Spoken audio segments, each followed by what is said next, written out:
नमस्कार, आप देख रहे हैं सिटी हलचल, आपकी आवाज। योग साधना में सम्मान का महत्व। गुरुदेव श्री श्री रविशंकर।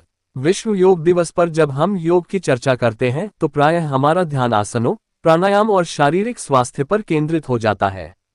निस्संदेह ये योग के महत्वपूर्ण आयाम है, लेकिन योग का वास्तविक स्वरूप इससे कहीं अधिक व्यापक है। योग केवल शरीर को स्वस्थ रखने की विधि नहीं, बल्कि मन, बुद्धि और चेतना को परिष्कृत करने का विज्ञान है। महर्षि पतंजलि ने योग सूत्र में साधना की सफलता का एक महत्वपूर्ण सूत्र दिया है।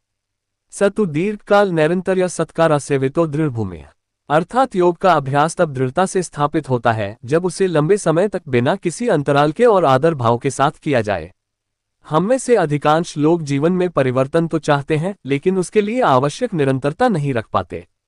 कुछ दिनों तक उत्साहपूर्वक योग, ध्यान या प्राणायाम करते हैं, फिर व्यस्तता, आलस्य या ऊब के कारण उसे छोड़ देते हैं।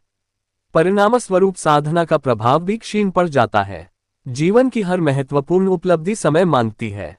एक संगीतकार वर्षों तक रियाज करता है, एक खिलाड़ी प्रतिदिन अभ्यास करता है और एक कलाकार अपनी कला को निखारने में लंबे समय तक समर्पित रहता है। यदि बाहरी कौशल विकसित करने में इतना समय और श्रम लगता है, तो मन और चेतना को विकसित करने के लिए धैर्य और निरंतरता की आवश्यकता और भी अधिक है। योग का उद्देश्य केवल शरीर को लचीला बनाना नहीं, बल्कि मन को वर्तमान क्षण में स्थिर करना है। सामान्यतः हमारा मन अतीत की स्मृतियों और भविष्य की आशंकाओं के बीच भटकता रहता है।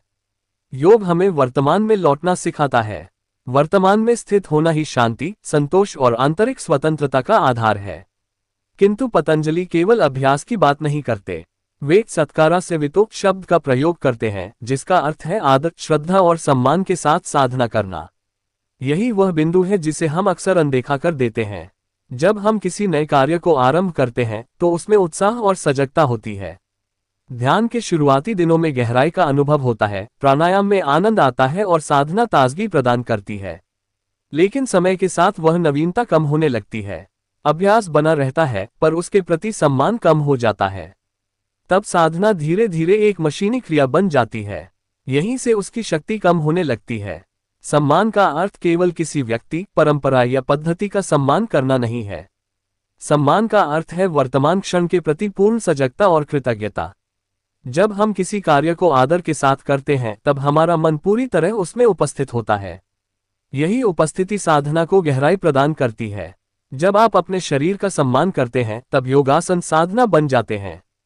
जब आप अपनी श्वास का सम्मान करते हैं, तब प्राणायाम चेतना को जागृत करने का माध्यम बन जाता है। जब आप अपने मन का सम्मान करते हैं, तब ध्यान सहज रूप से गहरा होने लगता है। आज जीवन में असंतोष का एक बड़ा कारण यह है कि हमने सम्मान और कृतज्ञता की भावना खो दी है।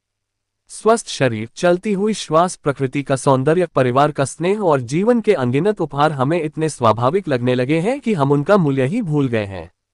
योग हमें पुनः कृतज्ञता की ओर लौटाता है। कृतज्ञता से संतोष आता है और संतोष से मन में स्थिरता आती है। ज्ञान के प्रति सम्मान भी उतना ही आवश्यक है।